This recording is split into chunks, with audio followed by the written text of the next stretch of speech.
Donc Marie qui a fait de l'eau son élément. Voilà.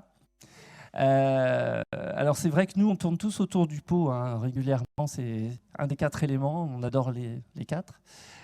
Mais celui-là particulièrement, on se l'approprie. Malheureusement, effectivement, il y a toute une ingénierie, plein de pratiques qui font qu'on a hérité du fait qu'il fallait la faire disparaître le plus rapidement possible et que c'était pas bien de se l'approprier. Or, Marie, elle en a fait son outil, sa philosophie.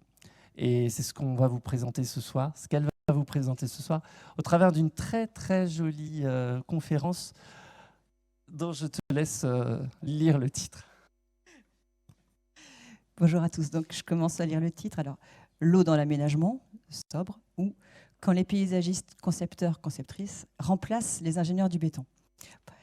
Alors, voilà, c'est un titre un petit peu rentre-dedans, un peu provocateur, mais je pense que là, c'est un peu l'objet, où c'est le début d'année, il y a les étudiants qui viennent d'arriver, on trace les perspectives d'avenir de notre profession, les perspectives d'évolution de la société, donc allez, allons-y, et puis si ça fait débat par ailleurs, eh ben, on en discutera.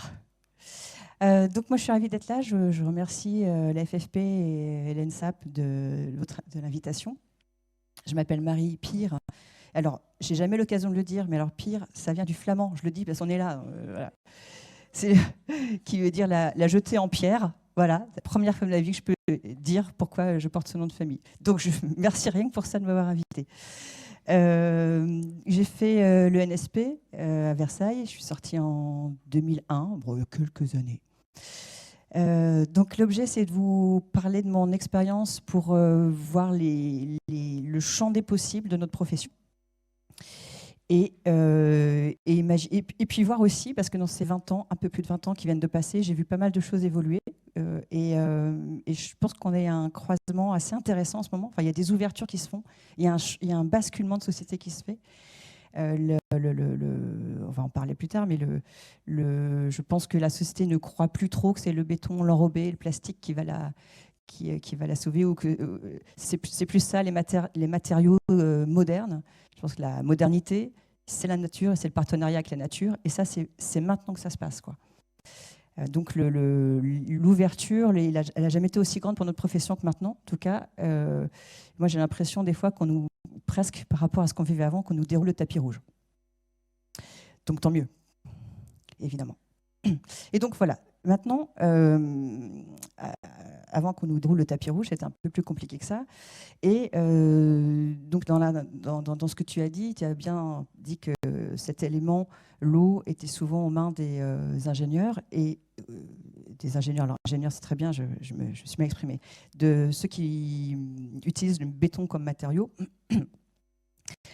Mais ça, c'est récent, c'est l'histoire récente, parce qu'avant ça, si on monte avant qu'on ait ces matériaux-là à disposition, quand on faisait de l'aménagement urbain, il y a des millénaires, des siècles, l'eau était forcément à ciel ouvert, puisqu'on n'avait pas ni l'envie ni les moyens techniques de l'enterrer.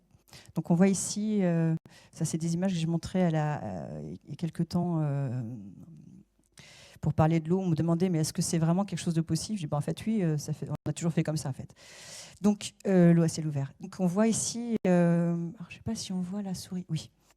On est au pied des Cévennes, à Saint-Guilhem-le-Désert, où on voit une gouttière qui n'est pas laide, mais qui est carrément en céramique vernissée, là, avec des émaux. Et puis, l'eau qui part dans des rigoles à ciel ouvert, tout simplement. Ces rigoles qui s'écoulent partout. Plus ou moins grandes, plus on descend dans le village, plus on voit qu'on va récupérer d'eau quand il va pleuvoir, et plus les rigoles sont grandes, elles attendent la pluie.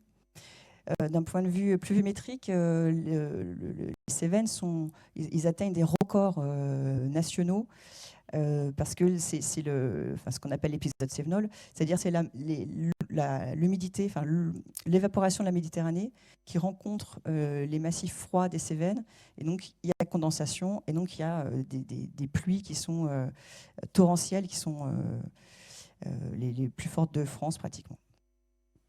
Donc voilà, donc quand ça tombe, ça tombe. Rien à voir avec ici. Donc on se rapproche là d'un petit cours d'eau qui est en bas, qui est pas canalisé, bien sûr. Et donc on voit que l'eau de pluie, elle arrive dans le cours d'eau qui est lui aussi à ciel ouvert. Tout ça, ça parcourt le village. Il y a plusieurs cours d'eau. Et il y a de la place pour ce cours d'eau. Là, on voit, c'est par temps sec. Il y a juste un petit peu d'eau qui coule. Et puis, quand ça va être une pluie importante, ça va très simplement monter en charge. Et vous voyez ici que la porte de la maison, elle indique le niveau maximum pratiquement de niveau d'eau qui a été observé. C'est-à-dire que les gens qui ont construit leur porte, ils l'ont mise à un endroit où ils n'allaient pas inonder leur bâtiment, leur rez-de-chaussée. Donc on peut voir effectivement ce qu'on appelle la section mouillée, c'est-à-dire voyez le périmètre, la section d'eau que ça représente quand vraiment il a plu. Et on est sur plusieurs mètres cubes secondes en débit. On voit ici, par temps sec, on passe facilement. Vous voyez, ce n'est pas une canalisation, c'est juste un passage à gué. Certes, ce n'est pas PMR, mais il y a d'autres circulations pour les PMR s'il y a besoin. Et c'est pareil, quand il pleut, ça va monter et ce passage ne sera plus praticable. Mais ce n'est pas grave parce que finalement, ça traduit, comment dire, je sais pas moi, l'hiver il fait froid, à l'automne il y a des feuilles mortes, quand il pleut il y a de l'eau. Voilà. C'est la réalité du temps qu'il fait et puis la réalité de la saison, la réalité de là où on habite. Alors celle-ci, elle est encore moins PMR, mais c'est pareil, il y a encore d'autres façons d'aller à cet endroit-là. Alors là, on peut imaginer à quoi ça ressemble quand il pleut. Donc là, on est vraiment sur des trucs, des aménagements qui ont plusieurs siècles, quoi. C'est ça que je trouve intéressant, c'est qu'on pourrait faire ça, nous, dans un projet avec une démarche un peu ludique, un peu esthétique. Or, c'est pratique aussi. Donc, des cours d'eau à qui on laisse de la place autour aussi. Vous voyez, tout ça, il est sec à cette période. Il va se mettre en charge et il peut déborder encore plus pour les plus très grands épisodes. Donc, à ces moments-là, ça ne représente pas un danger puisque l'espace est libre pour ça. Donc là, c'est pas vraiment le lit mineur parce qu'il n'y a pas d'eau permanente, mais on pourrait appeler ça lit mineur et puis le lit majeur au-dessus. Donc les deux cumulés, c'est des grandes surfaces qui permettent de ralentir l'eau aussi et de lui permettre de ne pas aller bouchonner plus loin en aval et faire des inondations. Hop, on continue. Alors voilà. Maintenant, sans transition, ce qui a changé à un moment donné, c'est l'hygiénisme. Parce que pendant longtemps, dans les bourgs, il n'y avait pas de réseau, ni d'eau pluviale, ni d'eau usée, ni d'eau potable d'ailleurs. Et donc les gens jetaient leurs eaux usées par la fenêtre, c'est-à-dire le pot de chambre par exemple. Et donc il fallait attendre qu'il pleuve pour que ce soit nettoyé. Donc il y a une association très forte dans la tête que l'eau de pluie est sale, puisque finalement c'est elle qui venait nettoyer. C'est un peu la ville prend sa douche, quoi.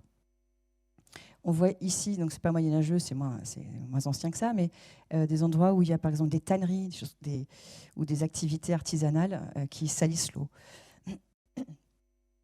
Et donc longtemps, l'eau a été associée à la maladie, au miasme, et il fallait effectivement s'en débarrasser. Donc tous ces endroits-là, les premiers fossés, etc., ont été plutôt busés, et c'était la modernité de cette époque-là, c'était l'hygiénisme, c'était de canaliser et de séparer les flux. Donc, appliquons ça sur un territoire, là c'est en Seine-Saint-Denis, à la Courneuve, où on a un réseau hydrographique, donc pas mal de cours d'eau qui s'écoulent lentement parce que le territoire est plat. Et bien sûr, ils ne sont pas canalisés, ils sont à ciel ouvert. Vous voyez, ils sont peu profonds. Ça sert pour abreuver les animaux, pour irriguer les cultures, en voie de communication. Il y a plein de fonctions. Et donc, ces cours d'eau qui étaient présents et qui tissaient une trame verte et bleue sur le territoire ont été busés, cachés, sont passés sous terre. De la même façon qu'on a mis l'eau de pluie dans les canalisations, les rivières existantes, on les a aussi mises dans des canalisations. On voit ici, là, donc cette rivière s'appelle la Vieille Mer, où on voit là, il y a un curage, et après, il y a des berges qui sont faites en béton au même moment où on urbanise. C'est-à-dire que ces territoires ont accueilli des énormes ensembles de logements collectifs dans les années 60. Et cette modernisation-là, cette forme de modernité urbaine, c'était aussi donc de canaliser l'eau et de la cacher, de la recouvrir.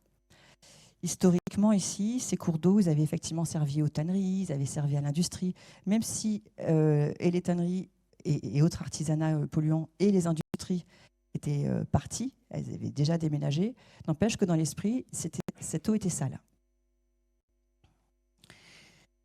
Alors on voit la même rivière à un autre endroit. Alors là, il y a les enfants qui jouent. Et là, on a donc les berges qui ont été faites en béton. Et après que les berges aient été faites en béton, il y a la couverture par un dallot en béton.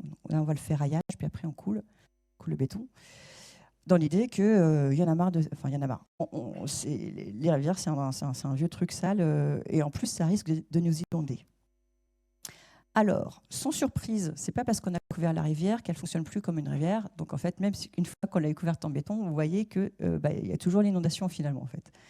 Donc cette idée de dire on va la cacher, on va la mettre en souterrain et on sera plus embêté, elle est d'emblée fausse puisque la rivière, comme on l'a vu avant, elle va gonfler à chaque pluie, c'est bien sa fonction. Et c'est bien pour ça qu'il y a un lit mineur et un lit majeur. Et donc là, elle a beau être canalisée, il lui faut bien de la place. Il faut bien qu'elle ait sa place de lit majeur. Donc ça a continué à inonder après. Alors, en fait, je dis ça a continué à inonder, mais ce n'est pas ça en fait la question. Parce que là, quand la rivière fluctue, elle inonde rien, c'est juste sa vie de rivière. Elle est dans son lit majeur, elle vit sa vie. Ici, on inonde les maisons parce qu'elles sont venues habiter dans le lit majeur de la rivière. En fait, c'est pas que c'est la rivière qui les inonde, c'est les gens qui sont allés s'inonder en venant habiter là.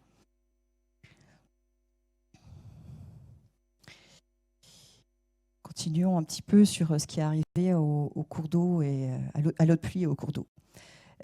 Donc ça, c'est un petit peu ce qui s'est passé dans les villes. Et avec la mécanisation agricole, on a eu un petit peu le même mouvement. C'est-à-dire, on voit ici un cours d'eau. Il y a encore un méandre là, et après, il est tout droit.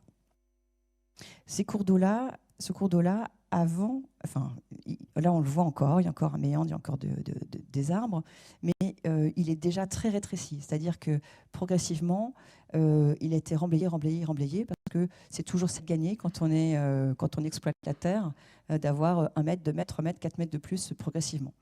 Donc finalement, il n'est pas canalisé, mais ça devient quelque chose de très étroit et d'assez abrupt, avec de l'érosion, etc.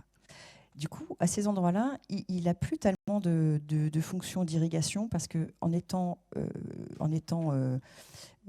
plus étroit, il s'accélère, le cours d'eau s'accélère parce qu'il est plus étroit, et en s'accélérant, il érode le fond. Donc finalement, il creuse progressivement son propre lit. Et avec lui, il a sa nappe phréatique, sa nappe d'accompagnement, il fait baisser la nappe phréatique en même temps. Donc en fait, en rétrécissant la place de l'eau, on provoque le fait que la nappe phréatique s'enfonce et que du coup, on a des cultures qui sont plus sensibles à la sécheresse.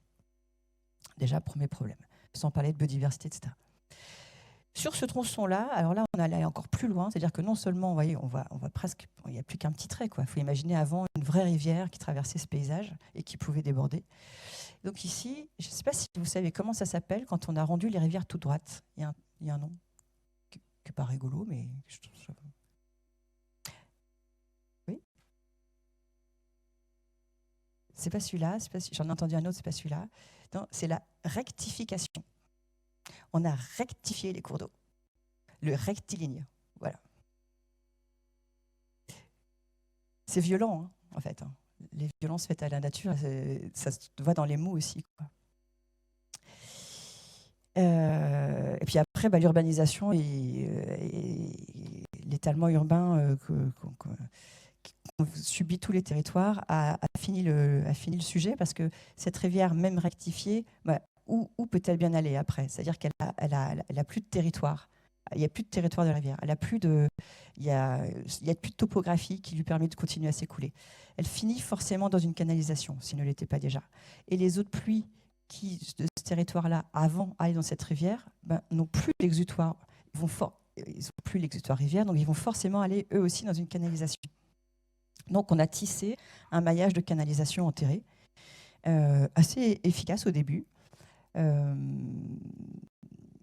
Voilà, double, triple, des grosses, des petites, surtout des grosses. Et puis le territoire s'est étendu, le territoire urbain s'est étendu, donc les canalisations qui au début pouvaient être assez petites, on a dû les refaire et les grossir, et ainsi de suite, et ainsi de suite.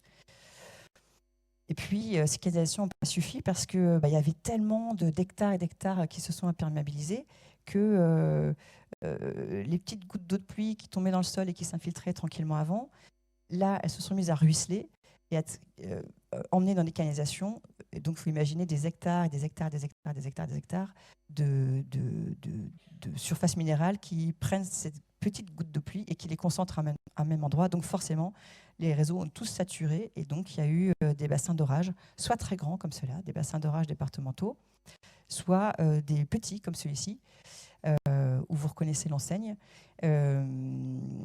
Et ça découle, c'est les bassins d'orage qui ont été faits par après la première, une des lois sur l'eau qui est un peu significative, c'est la loi sur l'eau du 3 janvier 1992, qui demande aux aménageurs de compenser l'imperméabilisation qu'ils génèrent. C'est-à-dire, avant, OK, c'était un pré et une forêt, on va faire un centre commercial. Bon, avant, il coulait 10 litres par seconde en bas de mon bassin versant. Bon, une fois que j'ai urbanisé, il faut qu'il ne coule encore que 10 litres par seconde. Au début, c'était ça, voilà, sur l'eau. C'est-à-dire, on n'impacte pas le débit qui sort. Donc, ça demande de faire de la rétention pour distribuer lentement au réseau enterré l'eau de pluie. Donc, c'est un peu la salle d'attente ou, je ne sais pas moi, sur l'autoroute, au péage, enfin, en gros, ou votre bac de douche. C'est-à-dire que si vous prenez une douche avec un fort débit, l'eau doit partir dans la vidange, dans la bonde. Et si vous mettez un très très fort débit d'eau qui arrive là, alors que c'est un petit débit qui part, vous aurez quelques millimètres d'eau dans votre douche. Là, c'est la même chose, mais à une échelle urbaine, c'est-à-dire que c'est quelques centimètres ou quelques dizaines de centimètres d'eau dans ce bassin d'orage. Et on voit que là, évidemment, l'eau, elle n'est pas prise comme une ressource.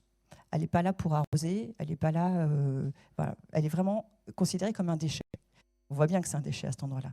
Et c'est tellement un déchet qu'on va lui donner le moins de place possible. Ça ne sert à rien de lui donner de l'espace. Donc, on met ça au fond de la parcelle, dans un tout petit endroit. Comme c'est tout petit, on est obligé de faire un endroit assez profond, assez creux.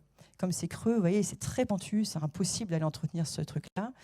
Et du coup, c'est même dangereux. Du coup, on met un grillage autour. Voilà, donc on est vraiment là dans l'eau déchet. Après, il y a eu la génération qui existe encore. Tout ça, ça existe encore, en fait. Enfin, on en construit encore. Génération de bassins enterrés. Et donc, c'est la même chose que ça, mais en enterré. Ça coûte une fortune. Il faut faire de l'excavation, plus l'apport de matériaux, etc. Et tout ça, c'est une logique donc d'un réseau enterré avec des bassins enterrés ou à ciel ouvert qui ne suit plus la topographie du territoire, parce que ce qui est une canalisation, il y a quand même un avantage incroyable, c'est que vous mettez un regard ici, un regard là, avec une pente à 1% minimum, l'eau, vous pouvez l'emmener où vous voulez. Alors qu'à ciel ouvert, il faut scoltiner comment est notre vrai sol, comment est notre vraie topographie. Donc ça demande de réfléchir d'une certaine façon. Donc là, voilà, là, il n'y a pratiquement plus d'eau à ciel ouvert, il ne reste plus que 2-3 petits ruisseaux à ciel ouvert dans le département. Tout est passé en canalisation, et donc ça devient un grand jeu d'aiguilleurs de train où on peut emmener l'eau là, là, là. Enfin, c'est assez. J'imagine que ça doit être assez intéressant de jouer à ce jeu-là, le jeu de l'hydraulique. Malheureusement, il y a des défauts à ça, évidemment. Et on va voir où est arrivé, c'est-à-dire que cette pensée-là, vous voyez, qui se construit petit à petit avec l'étalement urbain. chaque nouveau lotissement, chaque nouveau centre commercial, on refait un réseau, petit à petit, et où est-ce que ça nous emmène au final? On s'est un petit peu embarqué dans une histoire qui nous a dépassé à un moment donné. Parce que en ville, quand il pleut, on a beaucoup de ruissellement. C'est-à-dire que les toitures, les façades, les trottoirs, les voiries, tout ça, c'est minéral, ça n'infiltre pas. Donc quand il pleut, aucune goutte d'eau de pluie ne peut aller dans le sol. Sauf quand on a une fosse de plantation. Là, il y a un arbre, il y a une fosse de plantation. Donc là, on a un tout petit secteur qui va permettre un peu d'infiltration dans le sol et dans le sous-sol, qui va permettre aussi d'irriguer des végétaux qui vont pouvoir, eux, redistribuer de l'eau dans l'atmosphère par évapotranspiration.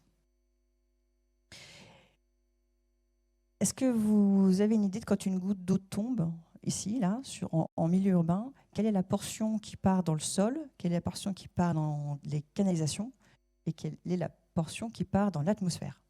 Plus dur le truc, c'est pas grave, de toute façon, après, on regardera le résultat. Allez-y, lâchez-vous. Ouais.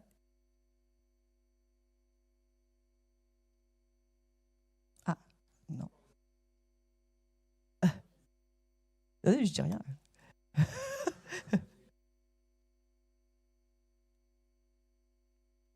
Ouais, si, c'est pas mal. Alors, ça peut aller jusque-là. Après, ça dépend du réseau de la ville et combien il y a d'arbres, etc. Mais si on prend une moyenne, ce que vous avez dit, c'est bien, hein. Si on prend une moyenne, on a effectivement 10 à 15% qui part dans le sol. Alors, infiltration superficielle, c'est-à-dire l'humidité dans la fosse de plantation, en gros dans le sol relativement superficiel, dans la partie de sol qui est accessible aux végétaux. 5% d'infiltration profonde, c'est-à-dire l'eau qui va pouvoir rejoindre les nappes phréatiques, qui va aller vers les eaux souterraines. Donc on a très très peu d'eau aux eaux souterraines, quoi.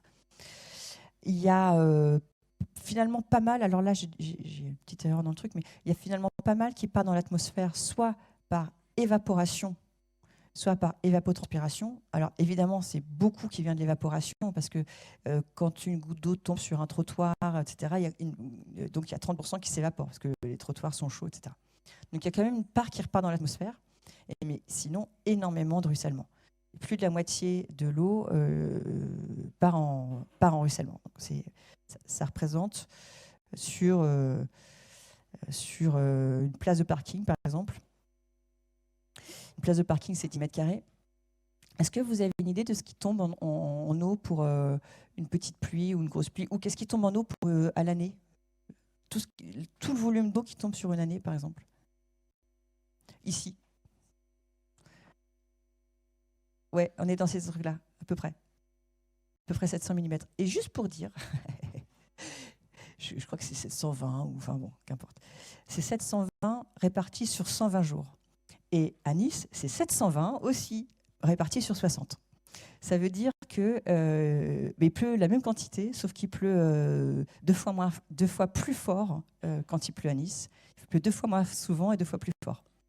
Donc ici, il pleut 2 fois plus souvent et 2 fois moins fort, pour le dire autrement. Ce qui, en termes d'irrigation, est vachement mieux. Et en termes aussi d'inondation, etc. Donc à la sortie de nos bassins versants, hop là, ouais.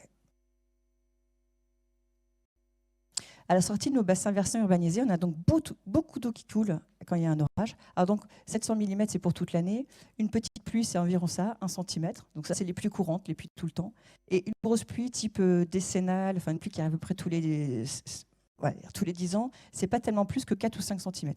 C'est ça, c'est déjà une grosse pluie. C'est déjà une grosse pluie qui va inonder plein de choses, saturer les réseaux, etc. Voilà. Donc ça, c'est notre matière à projet. 5 cm, pour nous, paysagistes, mettre ça dans de la terre, c'est rien. On arrivera très bien à le faire. 5 cm qui ruissellent sur des hectares d'enrobés et de béton, ça représente des volumes colossaux qui font des inondations, etc. C'est le cumul qui va créer le problème. Si on gère l'eau à la source, on n'a pas de problème. Si on la gère cumulée, là, c'est très problématique. Donc voilà ce que ça génère. Voilà. Des inondations. des glissements de terrain, de l'érosion. Et puis, il y a autre chose que ça génère aussi, c'est que cette eau de pluie-là, finalement, elle ne va pas dans le sol. Là, c'est sur le bassin versant Seine-Normandie. Donc, on a pris là, c'est un document qui vient de l'agence de l'eau Seine-Normandie. Donc, eux, leur pluviométrie, c'est 600 mm par an sur leur bassin versant. Donc, ils prennent donc, la surface de leur bassin versant, la hauteur d'eau qui tombe, et regardent quel volume ça leur fait à l'année, leur ressource en eau, leur gain en eau, leur richesse en eau. Donc, ils ont 950 millions de mètres cubes qui tombent sur le territoire, que le ciel leur délivre par an. Et donc, dans ces 950 millions de mètres cubes, il y a une grosse majorité qui part en collecteur. Donc, collecter, ça veut dire que ces gouttes d'eau de pluie-là, elles sont tombées à un endroit où il y avait une grille à valoir, et du coup, elles se sont retrouvées dans un réseau. Elles ont été collectées. Elles peuvent être collectées soit dans un réseau unitaire. Réseau unitaire, c'est-à-dire qu'on a mélangé les eaux pluviales et les eaux usées, soit dans un réseau séparatif où elles sont juste toutes seules, les eaux pluviales toutes seules dans leur réseau. Dans les deux cas, ces eaux-là vont aller à la rivière. Elles ne vont pas être rejetées dans le sol, vers la nappe, quoi que ce soit. Elles vont aller dans une rivière. C'est-à-dire qu'une goutte d'eau de pluie qui est tombée dans un parc, même dans un pré, en fait. Il y a plein d'endroits où il y a du drainage. Bref, une goutte d'eau qui va tomber là, 4 gouttes d'eau sur 5 tombent dans une canalisation, et au lieu d'aller dans le sol et dans le sous-sol, elles vont partir à des kilomètres de là, vers une rivière, et la rivière va les emmener à des kilomètres de là, vers la mer. C'est-à-dire que cette eau qui était à cette époque, qui était considérée comme un déchet, on l'évacue le plus vite possible et le plus loin possible à la mer. Ce faisant, cette richesse en eau, on en a besoin en fait. C'est-à-dire que nous, on en a besoin pour irriguer nos arbres, on en a besoin pour résister aux sécheresses, on en a besoin pour que les arbres aient de la ressource quand il y a des canicules, pour jouer leur rôle de climatiseur urbain. On en a besoin pour soutenir les écosystèmes. Alors, je ne vais peut-être pas parler de qualité maintenant, parce que j'ai peur qu'on aille loin après. J'en parle un petit peu. Donc, vous voyez qu'il y a une grande partie de l'eau qui part dans les réseaux unitaires, et donc réseaux unitaires, eaux usées et eaux pluviales mélangées, vont vers les stations d'épuration. Dans les stations d'épuration, ce qui se passe, c'est que quand elles sont dimensionnées pour traiter des eaux usées, dans lesquelles il y a de l'eau pluviale, mais ce n'est pas des bassins d'orage, ce n'est pas des choses qui ont des milliers de mètres cubes pour faire patienter l'eau le temps qu'elle passe dans les processus d'épuration. Or, quand il pleut, les stations d'épuration, elles récoltent des milliers, voire des millions de mètres cubes d'eau qui arrivent des bassins versants. Donc, elles ne peuvent pas le dépolluer. Donc, à ce moment-là, elles débordent dans le milieu naturel, c'est-à-dire qu'elles débordent dans la rivière, eaux pluviales et eaux usées mélangées. C'est-à-dire que quand il y a un orage, toutes nos stations d'épuration, ou presque, débordent dans la rivière, telle qu'elle. C'est-à-dire qu'on balance toutes nos eaux usées directement. C'est ce qui se passe quand, par exemple, il y a...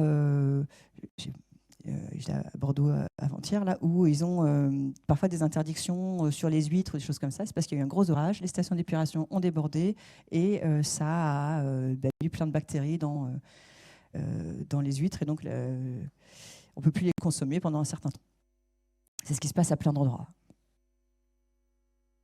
Donc déjà, on s'est privé de notre eau localement, et celle qu'on renvoie plus loin, on la salit, et nos rivières, on les pollue. Donc là, il y a quand même beaucoup de problèmes. Et puis cette eau-là qui ne va pas dans le sol, du coup, les nappes phréatiques, elles sont quand même atteintes par ça. Petit à petit, année par année, toute cette eau douce dont on se prive, elle n'est pas là, quoi. Donc si on n'a pas une recharge hivernale suffisante, enfin une recharge annuelle, en général c'est plutôt hivernale, mais une recharge annuelle suffisante, progressivement, on accumule de la dette en eau. Cette dette en eau fait qu'on a des sols qui sont chroniquement secs.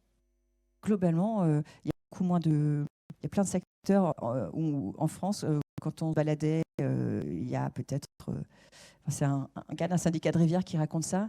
Lui, il est dans la région lyonnaise, et dans la plaine, il y avait énormément de brume. Il se souvient de de brume, quoi, de brouillard, de brume, etc.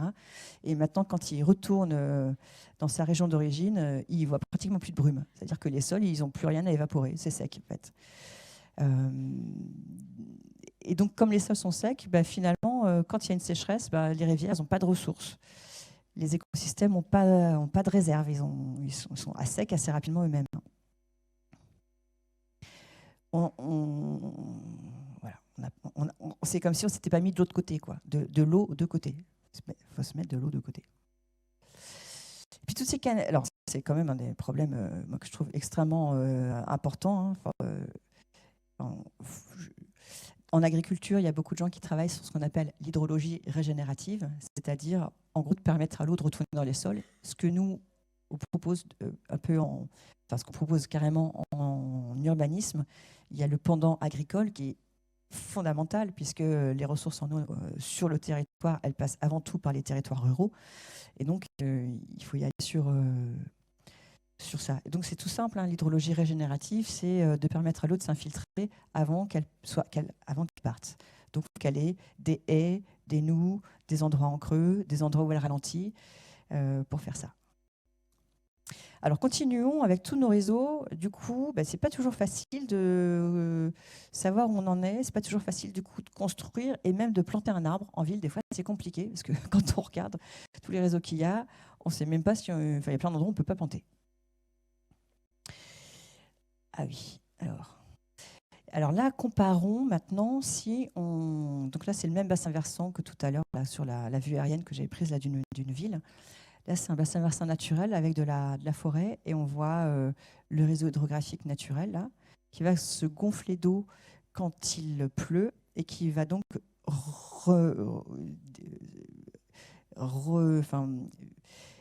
vider vers l'exutoire, donc rejeter vers la rivière qui est en contrebas que très peu d'eau. Et alors, ce très peu d'eau-là, on va regarder combien c'est.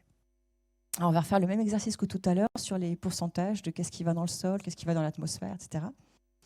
Vous avez des idées de ce qui va dans le sol?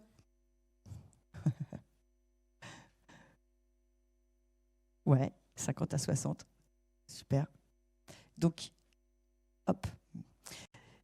Donc, on a de l'infiltration. Donc, l'infiltration superficielle qui crée l'humidité du sol. L'infiltration profonde qui va recharger les nappes phréatiques. Donc, ça, c'est à peu près la moitié de l'eau qui va dans le sol. Une grosse part s'en va en évaporation, en évapotranspiration, donc repart dans le grand cycle de l'eau. Ça aussi, c'est le grand cycle de l'eau. Et une petite part seulement ruisselle. Alors, ça, c'est évidemment des chiffres moyens, puisque ça va dépendre si c'est l'été, s'il y a du vent, si plein de choses, quoi. Si c'est une forêt vraiment ou pas. Mais on va avoir finalement assez peu d'eau qui part d'un bassin versant naturel. Ah, voilà. Et donc, fort de ce constat qu'il n'y a pas que les paysagistes qui se sont rendus compte de ça, il y a des maîtres d'ouvrage qui disent bon alors ok, on veut bien, il va falloir qu'on gère l'eau, mais on va peut-être pas investir dans du béton parce qu'on a vu que ça causait des problèmes de une. De deux, on a besoin de l'eau parce que là on a tout un patrimoine arboré dans notre commune et si l'eau va pas dans le sol, en fait tous les arbres vont mourir. Donc on veut que l'eau puisse rester là. Et puis investir dans du béton quand même, il y a un impact carbone assez fort, plus tout ce sable qu'on extrait et qui pose plein d'autres problématiques. Donc, bref, mettre des canalisations en béton, c'est quand même assez délétère. Et donc là, je vais vous présenter un projet dont le client est la Banque mondiale. Donc, la Banque mondiale, qui est un grand organisme de financement et organisme d'aide au développement. Donc, il propose, je sais pas, je vais mal en parler en fait de la Banque mondiale, je ne saurais pas trop bien en parler, mais en gros, il propose soit des compétences, des prestations intellectuelles pour proposer des solutions de développement dans certains pays du monde. Donc là, c'est en Côte d'Ivoire. à Abidjan, puis dans d'autres villes de Côte d'Ivoire, où il y a des problèmes d'érosion, d'inondation, de glissement de terrain assez lourds. Et il y a des propositions qui sont faites par des bureaux d'études par le monde de tout canaliser, ou les rivières qui existent, de les bétonner. C'est-à-dire que nous, on a bétonné nos rivières. Bon, il n'y a pas que nous, hein. Les autres aussi bétonnent leurs rivières. Donc, je ne sais pas si vous vous souvenez de Valence et des inondations qu'il y a eu à Valence l'année dernière. C'est ça, c'est des rivières bétonnées, des bassins versants urbanisés, et à la fin, c'est catastrophique. Donc là où dans le monde, ils n'ont pas encore trop bétonné, ils sont presque tous prêts à le faire. Donc il est temps d'intervenir. Et donc la Banque mondiale dit, OK, on veut assainir, etc. Mais et si vous ne payez pas du béton? Si on ne payait pas du béton, ce serait peut-être pas mal, parce qu'on a quand même compris que ça n'a pas que des avantages. Et est-ce qu'on pourrait réfléchir différemment en intégrant les NBS? Alors les NBS, est-ce que vous savez ce que c'est, les NBS? C'est le terme. C'est ça. Donc les solutions fondées sur la nature, les solutions fondées sur la nature. Alors c'est marrant parce que les solutions, le terme solution fondée sur la nature, c'est beaucoup plus compréhensible par plein de gens que paysage ou des choses comme ça, qui regroupent une réalité probablement plus complexe. En tout cas, c'est vrai que c'est bon. Solution fondée sur la nature, il y a un truc, on comprend bien, il y a quelque chose un peu ingénierie écologique, etc., qui est plutôt bien comprise par les gens. Or, les environnementalistes, etc., ils savent très bien réfléchir. Il y a plein de gens qui s'approprient les concepts en se disant si l'eau va là, ça fait comme ça, c'est super, c'est très bien. Effectivement, mais maintenant, comment on en fait du projet urbain?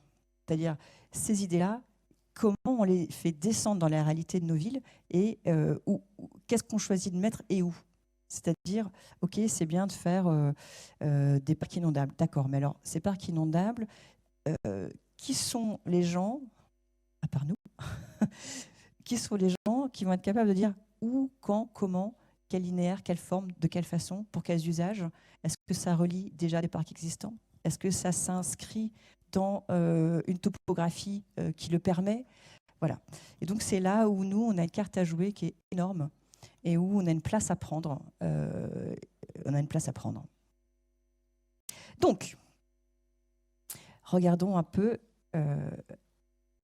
ce qu'on a proposé. Ah oui, donc juste pour dire. Donc dans l'équipe, il y a donc Urbaplan, c'est les urbanistes mandataires. Sepia, c'est les hydrologues. C'est super de bosser avec des hydrologues, vraiment. Je le dis sans ironie. Ils ont une approche du territoire qui est super intéressante. Et puis la source, c'est moi, c'est paysage. Alors, donc arrivons donc Côte d'Ivoire, Abidjan, qui est sur la côte. Voilà à quoi ressemble la ville. Donc la partie, tout ce qui est en jaune, c'est tout ce qui est urbanisé, aménagé. On voit qu'il y a, ça a encore augmenté. C'est-à-dire que c'est une ville énorme qui augmente. Voilà, vous voyez. Tac. Ça, je suis désolée, j'ai retiré les dates, je ne me souviens plus, mais c'est en très peu de temps. C'est-à-dire qu'il y a un étalement urbain, il y a une vivacité de construction qui est dingue. Et donc, vous voyez par exemple là, il y a des cours d'eau qui sont ici, là.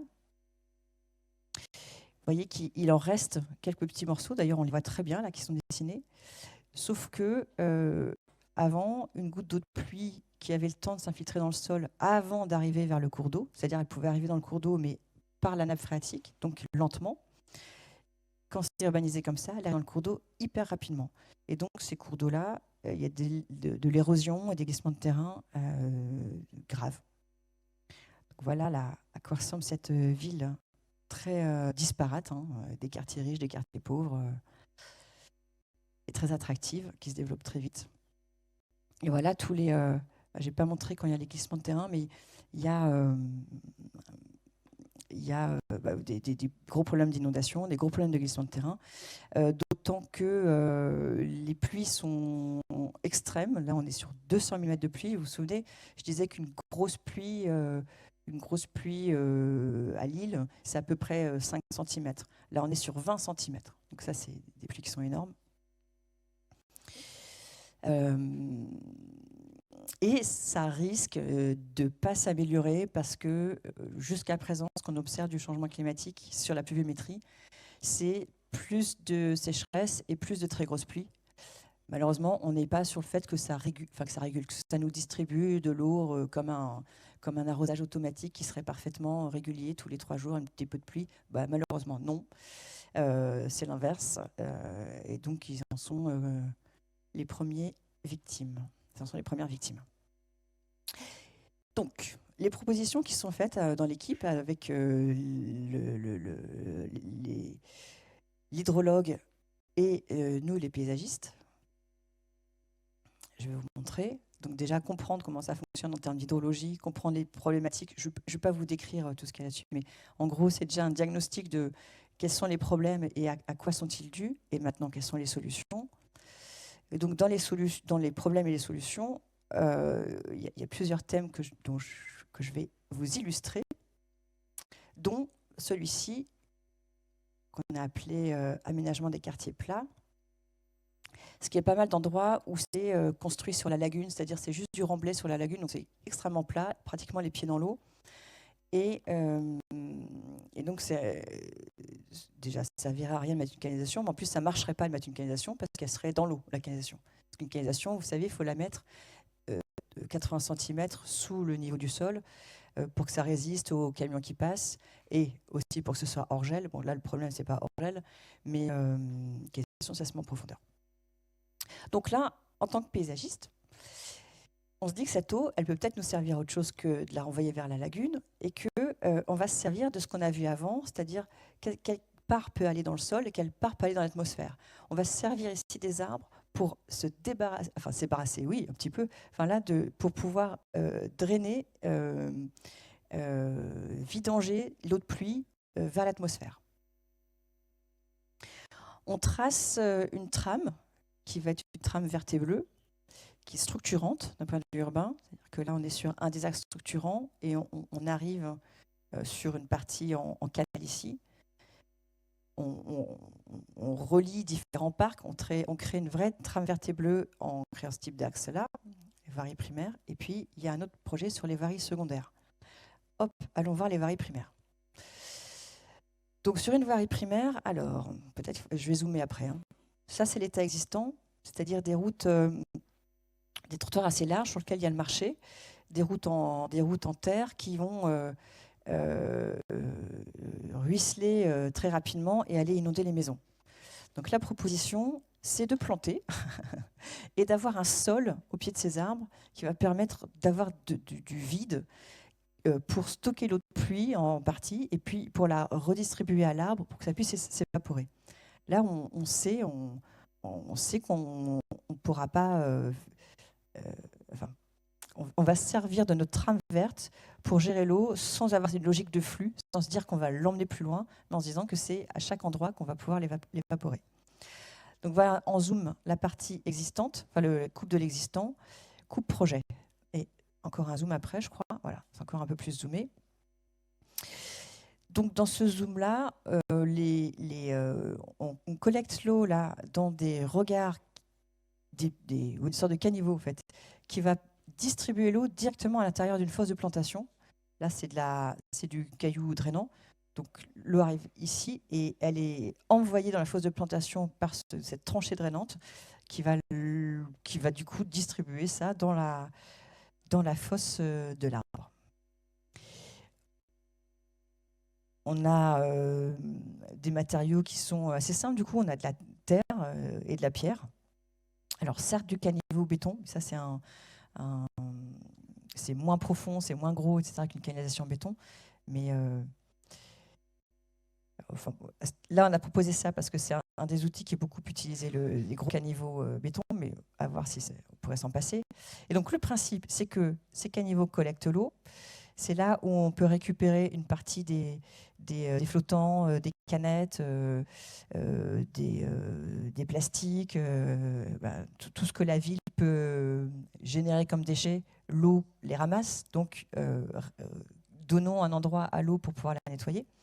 Et puis cette eau-là peut partir donc dans dans cette fosse de plantation. Pareil, les trottoirs, alors là, on voit pas les descentes d'eau, mais que ce soit les toitures ou les trottoirs peuvent ruisseler, s'infiltrer dans nos sols en terre-pierre sur lesquels on peut marcher. C'est drainant, c'est solide, on peut marcher dessus. Sur du terre-pierre, on peut même faire selon comment c'est dimensionné, on peut même faire des voiries pompiers. Vous voyez, c'est un sol costaud. Et tout ça nous fait une éponge, en fait. Voilà, le sol est une éponge qui va pouvoir s'évaporer et qui va pouvoir s'évapotranspirer. Dans les voiries secondaires, qui sont illustrées ici, par exemple, hop, on fait une coupe là, c'est un peu le même principe quand même, parce qu'on a le même problème, hein, c'est-à-dire qu'on n'a pas de pente. Voilà. Et donc, c'est un peu le même principe, sauf qu'on n'arrive pas à avoir autant d'arbres. Mais du coup, là, c'est tous les trottoirs qu'on passe en terre-pierre, la voirie en cailloux drainants. Et puis, donc en fait, les fosses de plantation des arbres, c'est tout le trottoir. C'est-à-dire, on ne se dit pas, tiens, c'est juste un endroit où il y a juste un endroit en terre. En fait, c'est toute la surface possible qui est en terre-pierre et qui va permettre de diffuser le plus possible l'eau sur cette tranche qu'on a, puisque en dessous, on est dans la nappe phréatique. Enfin, dans la nappe phréatique, on est dans la mer. Donc, c'est le nivellement de surface qui va nous permettre de faire ça. Donc, une goutte d'eau qui va tomber ici, elle va ruisseler vers cette fosse de plantation qui fait aussi infiltration, qui fait stockage et infiltration. Pareil pour les trottoirs, etc. Donc ça va nous tisser une infrastructure, ça va nous tisser une trame arborée qui est l'infrastructure de gestion de l'eau. Ça coûte beaucoup, beaucoup moins cher de faire cette trame arborée que d'essayer de faire des canalisations béton qui ne peuvent pas marcher de toute façon. Ça nous permet de faire de l'ombrage, bien sûr, parce qu'il y en a besoin. Alors, dans ce quartier, j'ai pas mis, il y a une photo aérienne où il y a 20 ans, c'était couvert d'arbres. Et je ne sais pas pour quelle raison, ils ont coupé tous les arbres. Donc, la chaleur est affreuse et le changement climatique n'aide pas ça et on atteint des températures de dingue. Donc, replantons ce quartier, en fait, tout simplement, quoi. Mais replantons-le en donnant d'autant plus de place aux racines des arbres. Voilà les processus qui vont avoir lieu, c'est-à-dire que dans nos rues, on propose de soit paver avec des joints creux, soit avec des revêtements de surface perméables. Tous les trottoirs vont pouvoir infiltrer directement dans le sol, encore plus quand on est dans les fosses d'arbres. Et puis, on se débarrasse d'une partie de l'eau vers le sous-sol si c'est possible, si la nappe est plus basse, et sinon vers l'atmosphère. On était quand même à 40% d'eau qui part dans l'atmosphère. D'autant plus en Côte d'Ivoire, il y a encore plus, puisqu'il fait encore plus chaud et il y a pas mal de vent. Donc du coup, on a quand même une grande partie qui peut repartir. Donc, voilà à quoi ressemble une des rues en redescendant, en se mettant au niveau du sol. Et donc, je vais vous montrer la simulation. Voilà, donc c'est la même école à gauche, là, au même endroit. Et on regarde, voilà, c'est ça notre proposition, c'est-à-dire des revêtements perméables, une rue en terre-pierre. Pour l'instant, elle est juste en terre, donc quand il pleut, il y a en plus pas mal d'érosion. Nous, on rajoute une fraction de cailloux, et puis des plantations. Donc quand il pleut, petite pluie, on va avoir de l'eau dans les caniveaux qui va être conduite vers les fosses comme ça. Et puis s'il pleut encore un peu plus d'eau, et si là, ah non, il me manque la troisième, je suis désolée. Eh ben, oui, il me manque la troisième. Et ben, la troisième, c'est la même, mais il y a de l'eau encore plus sur la voirie. Et donc, à ce moment-là, c'est pas très grave parce que les voitures, elles peuvent rouler, c'est pas grave si elles roulent dans un peu d'eau. Il faut bien comprendre qu'on est dans du pluvial, c'est-à-dire qu'il y a de l'eau quand il pleut et elle monte petit à petit.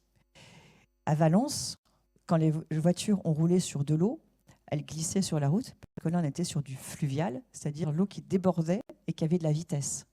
Là, on n'a pas de vitesse parce que c'est l'eau de pluie qui tombe là et qui monte un peu comme ça. Vous voyez, on n'a pas de pente ici.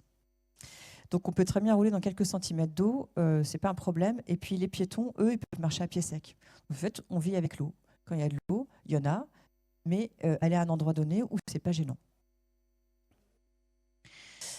Ça, c'est déjà quand on n'a plus tellement le choix parce qu'on est déjà tout en point bas, mais pour éviter les problèmes de ruissellement, etc., il ne faut pas que l'eau ruisselle. Donc, si on ne veut pas que l'eau ruisselle, il faut la garder là où elle tombe.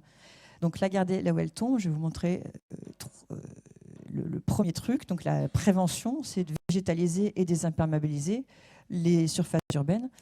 Donc, on va regarder ça. Réduire l'imperméabilisation. Je vais vous montrer trois idées là. Réduire l'imperméabilisation, profiter de l'eau de pluie là où elle tombe, végétaliser, renaturer les sols. Je vais vous montrer ces 3 trucs-là. Alors, ce n'est pas que moi qui dis ça. Hein. Toutes les agences de l'eau, tous les organismes martèlent les mêmes messages.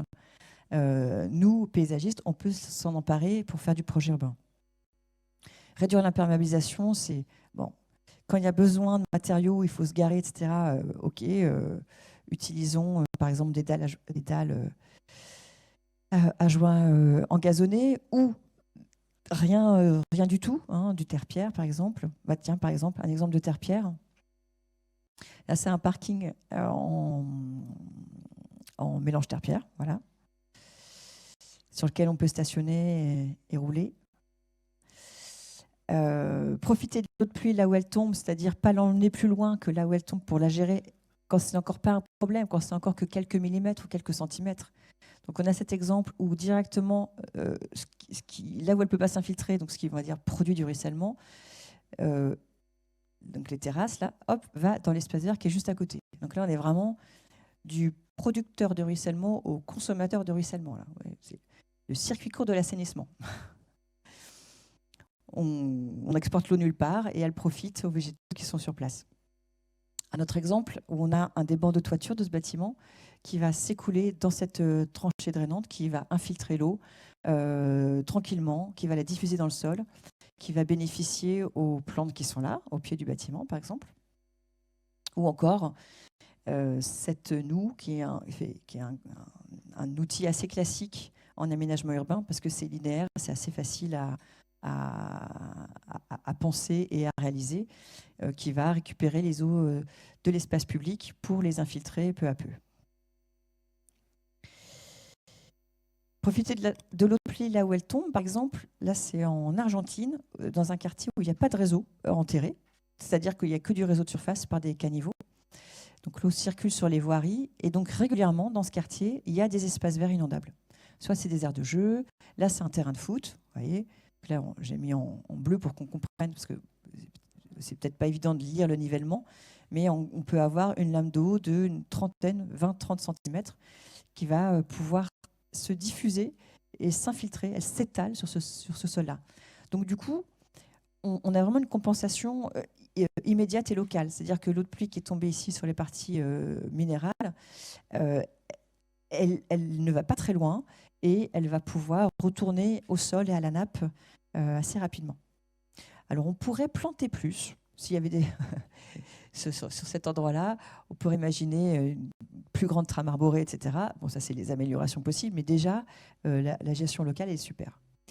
Et donc là, ce que ça montre aussi, c'est le fait qu'on peut vivre avec l'eau et le fait que les espaces publics peuvent être inondables. C'est-à-dire que c'est la multifonctionnalité des espaces liés à l'eau qui va permettre d'en mettre, qui va les valoriser et permettre leur entretien et leur réalisation. C'est-à-dire, je ne sais pas si vous vous souvenez des images que je vous ai montrées au début, où on voyait des bassins d'orage en béton, etc. Ils n'ont qu'une seule fonction, elle est hydraulique. Et donc, du coup, pour une pluie d'orage, en plus, c'est des bassins d'orage, donc c'est seulement exceptionnellement, au mieux, une fois par an, il va y avoir de l'eau dedans. C'est-à-dire que 364 jours par an, ce sera un bassin en béton vide ou un bassin en plastique vide. Et donc, il n'y a qu'une seule fonction. Or là, sachant que c'est une fonction qui est relativement rare et qu'elle ne dure pas très longtemps, elle dure le temps de l'infiltration. Donc, normalement, on doit dimensionner pour qu'elle s'évacue en 24-48 heures, 72 heures max. Donc, on ne crée pas des zones humides, on crée des endroits qui ont de l'eau temporairement et l'eau s'en va, elle est redrainée. Du coup, le début de la phrase, je ne sais plus ce que c'était. multifonctionnel, voilà. Et donc les 360 autres jours de l'année, c'est un terrain de foot. On est quand même en Argentine, donc le terrain de foot, ça a quand même de la valeur. Donc ils acceptent quand même qu'il y ait de l'eau sur le terrain de foot de temps en temps. Le fait que l'eau reparte assez rapidement, ça c'est important dans ce que vous ferez comme projet, parce que l'idée c'est pas de créer c'est pas de créer de la stagnation, notamment pour la question des moustiques, parce que les moustiques, ils ont un cycle de développement larvaire de 5 jours. Donc quand on est sur 24, 48 heures, même 72 heures, on est bien en dessous. Bref, l'eau est partie avant que les moustiques aient pu se développer. Et le principe, là, ce que je vous dis, 24, 48, 72 heures, c'est les règles pour les bassins d'orage, c'est-à-dire qu'ils doivent être vides, parce que peut-être il va y avoir une très grosse pluie quelques jours après. En fait, c'est vraiment une fonction technique. Donc, ils doivent se vidanger assez rapidement pour pouvoir accueillir la grosse pluie qui peut-être peut arriver 3-4 jours plus tard. Ensuite, donc, toutes ces actions préventives, donc végétaliser, renaturer les sols, évidemment, c'est la première base. Donc déjà, il y en a qui existent. Donc repérer ce qui existe déjà. Parce qu'on peut toujours être prêt à planter 1 million d'arbres, ou je ne sais plus combien c'est, à Bordeaux et ailleurs, 1 million, je ne sais plus, 10 millions. Bref, X arbres, c'est très bien. Mais déjà, regardons ce qui existe et protégeons-les. Donc, par exemple, ici, là, et si on évitait de... si la canalisation, s'il faut vraiment mettre une, est-ce qu'on pourrait plutôt la mettre à droite plutôt que pile au pied des arbres, ce serait déjà pas mal. Et finalement, quand on regarde bien, il y a beaucoup d'endroits sur les parkings, les voiries, les cours, il y a plein d'endroits où on pourrait facilement revégétaliser. Et d'ailleurs, c'est en œuvre partout, dans toutes les grandes villes de France, et même dans les petites villes de France, où il y a plein d'endroits où on débitume et on renature les sols et on plante. Ça, c'est quand même la tendance actuelle qui est forte, qui est une tendance de fond forte et ample, elle est à l'œuvre.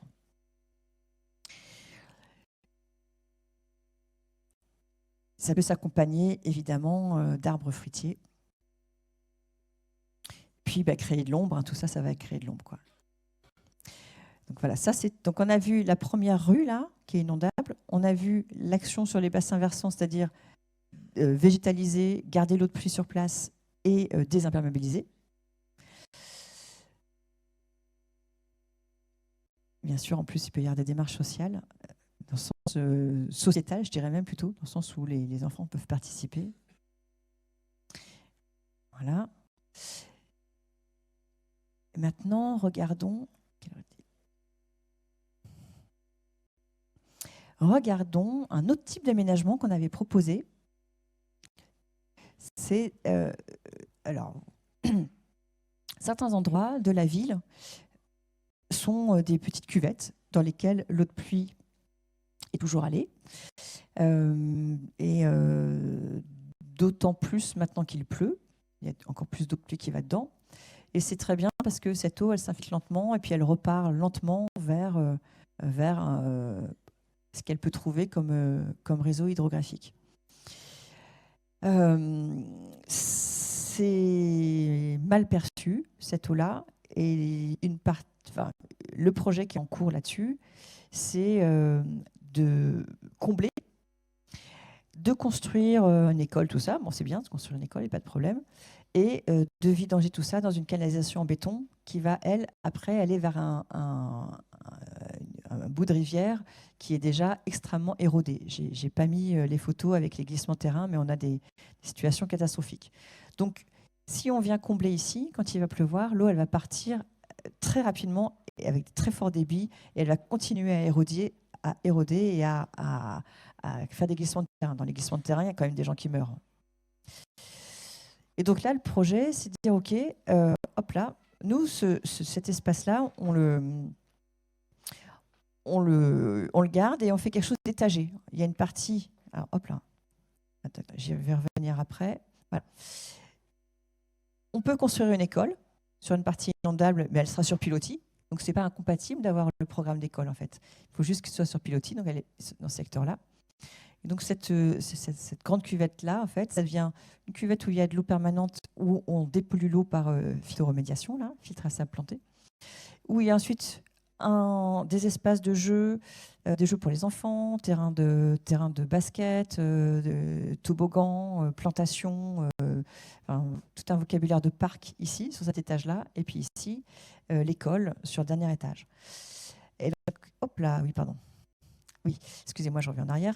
La partie ici qui est en eau permanente, c'est un petit peu, enfin, c'est l'idée de faire du lagunage et de la phytomédiation, un peu comme ce qui a été fait. Je crois que ça doit être le parc du Chemin de l'Île. Hein. J'ai oublié de mettre la référence, excusez-moi, parc du Chemin de l'Île, à Nanterre, où c'est un parc qui illustre la dépollution de l'eau de la Seine à travers du lagunage et des parties de filtre à sable plantées.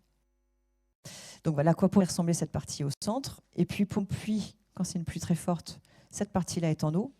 Et pour une pluie encore plus forte, cette partie-là est en eau. Donc il faut gérer effectivement des pentes douces pour pas que d'un coup on puisse tomber dans 3 mètres d'eau. En fait, c'est l'idée de rendre compatible la présence de l'eau avec les usages urbains. Alors évidemment, ça veut dire qu'il y a des pentes douces, qu'il y a des paliers progressifs et qu'on ne peut pas tomber dans une grande hauteur d'eau d'un coup. Tout ça, ça se travaille, hop là, avec les hydrologues pour déterminer des volumes, regarder comment on peut les répartir. Et donc, en tant que paysagiste, moi, dessiner ce qui serait acceptable, le type de pente qui est acceptable, le type d'espace, le type d'encaissement, le type d'accessibilité, le type d'usage, et dessiner tout ça dans l'espace. Donc tout ça, ça se dessine, et c'est vraiment un outil de projet, comme vous le voyez là, où, voilà, par temps sec, par temps de pluie. Et donc on dessine, on montre, on illustre, parce qu'il faut bien que les gens puissent se représenter à quoi ça peut ressembler. Et tout ça, c'est quand même, donc ça c'est les terrains de basket, donc à sec et avec quand il y a les pluies exceptionnelles. L'école à sec et avec la pluie exceptionnelle. Voilà, sur pilotis, je vais vous illustrer, je crois que j'ai une diapo d'école sur pilotis, c'est un truc qui se fait, qui est tout à fait faisable et qui n'est pas très problématique. Donc tout ça, ça se représente parce qu'il faut que tout le monde puisse comprendre, c'est normal. Et ça, c'est aussi un des trucs qu'on sait faire, nous, les paysagistes, c'est de représenter ces idées-là. C'est-à-dire déjà implémenter, qu'est-ce qu'on pourrait faire? L'implémenter les NBS dans un projet. Là, par exemple, il y a de la dépollution, il y a de l'infiltration, etc. Et illustrer pour communiquer dessus auprès des politiques, entre autres. Donc, on inverse un peu. Donc, certains étaient tout à fait d'accord, c'est-à-dire le fait de dire, c'est vrai que si on envoie l'eau là-bas, on va créer tellement d'érosion et tellement d'accidents, c'est très dangereux. Donc, effectivement, il faut qu'on garde l'eau à la parcelle. Donc, voilà, c'est des messages qui sont entendus, que ce soit, par différents services. Hop. Écoute Marie, merci beaucoup. Merci. C'était un plaisir. Un plaisir de partager ton expérience et puis de voir tous les échelons auxquels tu intervenais qui sont vraiment un très large spectre. Voilà. Et je pense qu'il ne faut jamais perdre de vue cet aspect-là, parce que nous, on récupère en ce moment des tas de cours d'école, oasis, des machins désimperméabilisés.